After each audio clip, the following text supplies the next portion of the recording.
ಗುರು ನಮ್ಮ India Afghanistan ಶ್ರೀಲಂಕಾದವರು 3 nation tournament ನಡೀತಾ ಇದೆ ಅಂತ ಹೇಳೋದು. ನಮ್ಮ ಇಂಡಿಯಾ ಇವತ್ತು ಶ್ರೀಲಂಕಾ ಮ್ಯಾಚ್ ನಡೀತು, ಸಖತ್ತಾಗಿ ಡಾಮಿನೇಟ್ ಮಾಡ್ಕೊಂಡು ಗೆದ್ದಿದ್ದಾರೆ ಅಂತ ಹೇಳೋದು. ಹೌದು, 10ಕ್ಕೆ ಬಂದು ನಮ್ಮ ಇಂಡಿಯಾದವರು ಗೆದ್ದಿದ್ದಾರೆ ಅಂತ ಹೇಳೋದು. ಏನಾಯ್ತು ಮತ್ತೆ ಯಾರು ಸಖತ್ತಾಗಿ ಪರ್ಫಾರ್ಮೆನ್ಸ್ ಮಾಡಿದ್ರು ಅಂತ ನೋಡ್ಕೊಬರೋಣ ಬನ್ನಿ. ಎಲ್ಲೋ ಗೈಸ್, ಎಲ್ಲರಿಗೂ welcome to the my YouTube channel Prajwal analysis. ಗುರು ಏನು ಸಖತ್ತಾಗಿ ಆಡಿದ್ರು ಇಲ್ಲಿ ಋತುರಾಜ್ ಗಾಯಕ್ವಾಡ್ ಅಂತ ಹೇಳಿದ್ರೆ, ನಿಮಗೆ ಸಖತ್ತಾಗಿ ಡಾಮಿನೇಟ್ ಮಾಡ್ಕೊಂಡು ಆಡಿದ್ದಾರೆ ಇಲ್ಲಿ ಋತುರಾಜ್ ಗಾಯಕ್ವಾಡ್ ಅಂತ ಹೇಳ್ಬೋದು. ಓಪನಿಂಗ್ ಅಷ್ಟೊಂದೇನು ಪಾರ್ಟ್ನರ್ಶಿಪ್ ಬರೋದಿಲ್ಲ. ನಮ್ಮ ಇಂಡಿಯಾದವ್ರು ಫಸ್ಟ್ ಟಾಸ್ನ ಗೆದ್ಬಿಟ್ಟು ಬ್ಯಾಟಿಂಗ್ ಆಯ್ಕೆ ಮಾಡ್ಕೊಳ್ತಾರೆ. ತಿಲಕ್ ವರ್ಮಾ ಅವರು ಕ್ಯಾಪ್ಟನ್ ಆಗಿರ್ತಾರೆ, ಋತುರಾಜ್ ಗಾಯಕ್ವಾಡ್ ಅವರು ವೈಸ್ ಕ್ಯಾಪ್ಟನ್ ಆಗಿರ್ತಾರೆ ಅಂತ ಹೇಳೋದು. ಋತುರಾಜ್ ಗಾಯಕ್ವಾಡ್ ಅವರು ಅನ್ಫಾರ್ಚುನೇಟ್ ಆಗಿ ನಿಮಗೆ ಟೀಮಲ್ಲೇ ಇರೋದಿಲ್ಲ. ಅವರು ರಿಯಾನ್ ಪರಾಗ್ ಹೋಗಿ ಇಂಜುರಿ ರಿಪ್ಲೇಸ್ಮೆಂಟ್ ಆಗಿ ಇಲ್ಲಿ ಟೀಮ್ಗೆ ಬರ್ತಾರೆ, ಮತ್ತೆ ಪ್ಲೇಯಿಂಗ್ ಚಾನ್ಸ್ ಕೂಡ ಸಿಗುತ್ತೆ, ಮತ್ತೆ ವೈಸ್ ಕ್ಯಾಪ್ಟನ್ ಅವರ ಪದವಿ ಕೂಡ ಸಿಗುತ್ತೆ ಇಲ್ಲಿ ಋತುರಾಜ್ ಗಾಯಕ್ವಾಡ್ ಅವರಿಗೆ. ಆ ಒಂದು ಪದವಿಗೆ ಅವರು ಸಖತ್ತಾಗಿ ಆಡಿ ತೋರಿಸಿದೆ, ಅವ್ರ ಕೇಪಬಿಲಿಟಿ ಏನು ಅಂತ ಪ್ರೂವ್ ಮಾಡ್ಕೊಂಡಿದ್ದಾರೆ ಅಂತ ಹೇಳ್ಬೋದು. ಕೊಲ್ಯಾಪ್ಸ್ ಆಗುತ್ತೆ ಇದು. ವೈಭವ್ ಸೂರ್ಯವಂಶಿ ಅವರು ಡೆಬ್ಯೂ ಮಾಡ್ತಾರೆ. ಇದು ಇಂಟರ್ನ್ಯಾಷನಲ್ ಕ್ರಿಕೆಟ್ ಆದರೆ ಇಂಡಿಯಾ ಎ ಟೀಮ್ ಇದು. ಆದರೆ ಇದು ಸ್ಕೋರ್ ಏನು ಕೌಂಟ್ ಆಗೋದಿಲ್ಲ ನಿಮಗೆ. ಫಸ್ಟ್ ಕ್ಲಾಸ್ ಕ್ರಿಕೆಟಲ್ಲಿ ಸಖತ್ತಾಗಿ ಡಾಮಿನೇಟ್ ಮಾಡಿದ್ದಾರೆ ಋತುರಾಜ್ ಗಾಯಕ್ವಾಡ್ ಅವರು. ವೈಭವ್ ಸೂರ್ಯವಂಶಿ ಅಷ್ಟೊಂದೇನು ಪರ್ಫಾರ್ಮೆನ್ಸ್ ಬರಲಿಲ್ಲ, ಮತ್ತು ಪ್ರಭ್ಸಿಮ್ರನ್ ಸಿಂಗ್ ಕೂಡ ಅಷ್ಟೊಂದೇನು ಪರ್ಫಾರ್ಮೆನ್ಸ್ ಕೊಡಲಿಲ್ಲ. ಮತ್ತು ಇಲ್ಲಿ ಪ್ರಭ್ಸಿಮ್ರನ್ ಸಿಂಗ್ ಕೊಡದೇ ಇರೋ ಕಾರಣದಿಂದ ಮತ್ತು ಪ್ರಿಯಾಂಶ್ ಆರ್ಯ ಅವರು ಸಖತ್ತಾಗಿ ಆಡ್ತಾ ಇರ್ತಾರೆ, ರನ್ಔಟ್ ಆಗೋಗ್ತಾರೆ ಅಂತ ಹೇಳ್ಬೋದು. ಅಲ್ಲೇ ಬರ್ತಾರೆ ನಿಮಗೆ ಋತುರಾಜ್ ಗಾಯಕ್ವಾಡ್ ಅವರು.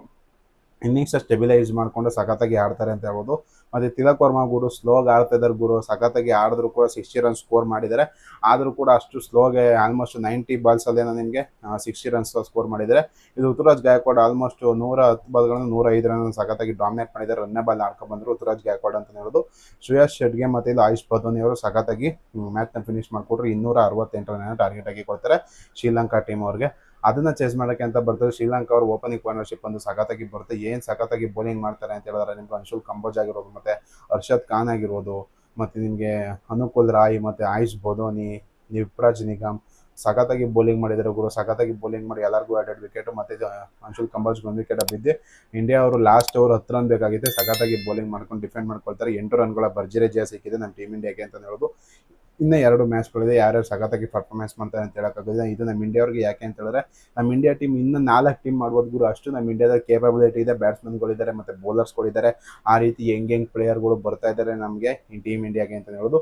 ಯಂಗ್ ಪ್ಲೇಯರ್ಸ್ ಬಂದಷ್ಟು ಇಲ್ಲಿ ಗೌತಮ್ ಗಂಭೀರ್ ಅವ್ರಿಗೆ ಇಷ್ಟ ಅಂತ ಹೇಳೋದು. ಯಾಕಂತ ಹೇಳಿದ್ರೆ ಅವರು ಸ್ಟಾರ್ ಕಲ್ಚರ್ನ ಕಂಪ್ಲೀಟಾಗಿ ನಿಮಗೆ ರೂಲ್ಡ್ ಔಟ್ ಮಾಡಿಬಿಡ್ಬೇಕು ಅಂತ ಅವ್ರು ಯೋಚನೆ ಮಾಡ್ತಾ ಇದ್ದಾರೆ. ಅದೇ ರೀತಿಯಾಗಿ ಇಲ್ಲಿ ತಿಲಕ್ ವರ್ಮಾ ಅವರಿಗೆ ಕ್ಯಾಪ್ಟನ್ಶಿಪ್ನ ಕೊಟ್ಟಿರೋದಾಗಿರ್ಬೋದು, ಮತ್ತು ಇಲ್ಲಿ ಯುವರಾಜ್ ನಿಗಮ್ ಆಡ್ತಾ ಇದ್ದಾರೆ, ಮತ್ತು ಅರ್ಷದ್ ಖಾನ್ ಅವರಿದ್ದಾರೆ, ಮತ್ತು ಸಖತ್ತಾಗಿ ಅನುಕೂಲ್ ರಾಯ್ ಅವರು. ಈ ಅನುಕೂಲ್ ರಾಯ್ ಅವರು ನೀವು KKR ನೋಡ್ಬೋದು ಯಾವ ರೀತಿ ಬೌಲಿಂಗ್ ಮಾಡಿದ್ರು ಅಂತ ಹೇಳೋದು. ಸಖತ್ತಾಗಿ ಬೌಲಿಂಗ್ ಮಾಡಿದ್ರು ಅನುಕೂಲ್ ರಾಯ್ ಅಂತೂ. One of the best left arm spinner ಅಂತ ಹೇಳ್ಬೋದು. ಬ್ಯಾಟಿಂಗ್ ಆಡೋ ಕೇಪಬಿಲಿಟಿ ಕೂಡ ಇದೆ. ಅದರಲ್ಲೂ ಕೂಡ ಸಖತ್ತಾಗಿ ಅರ್ಷದ್ ಖಾನ್ ಕೂಡ ಬ್ಯಾಟಿಂಗ್ ಆಡ್ತಾರೆ ಗುರು. ಸಖತ್ ಕಂಪ್ಲೀಟಾಗಿ ಕಾಣ್ತಿದೆ ಇಂಡಿಯಾ ಟೀಮ್ ಅಂತ ಹೇಳ್ಬೋದು. T20 ಅಂತೂ ವೈಭವ್ ಸೂರ್ಯವಂಶಿ ಅವರು ಪಕ್ಕ ಇಲ್ಲಿ ಆಲ್ಮೋಸ್ಟ್ ಇಂಗ್ಲೆಂಡ್ ಡೆಬ್ಯೂ ಮಾಡ್ತಾರೆ ಅಂತ ಹೇಳೋದು. ಸಖತ್ತಾಗಿ ಎಕ್ಸೈಟಾಗಿ ಇದ್ದೀವಿ ನಾವು ವೈಭವ್ ಸೂರ್ಯವಂಶಿ ಅವರ ಪರ್ಫಾರ್ಮೆನ್ಸ್ನ ನೋಡೋಕ್ಕೆ ನಾವು T20 ಇಂಗ್ಲೆಂಡಲ್ಲಿ ಅಂತ ಹೇಳ್ಬೋದು. ನಿಮಗೆ ಅನಿಸ್ತದೆ ಕಮೆಂಟ್ ಮಾಡಿ, ವಿಡಿಯೋ ಶೇರ್, ಲೈಕ್ ಮಾಡಿ, ಸಬ್ಸ್ಕ್ರೈಬ್ ಮಾಡಿ.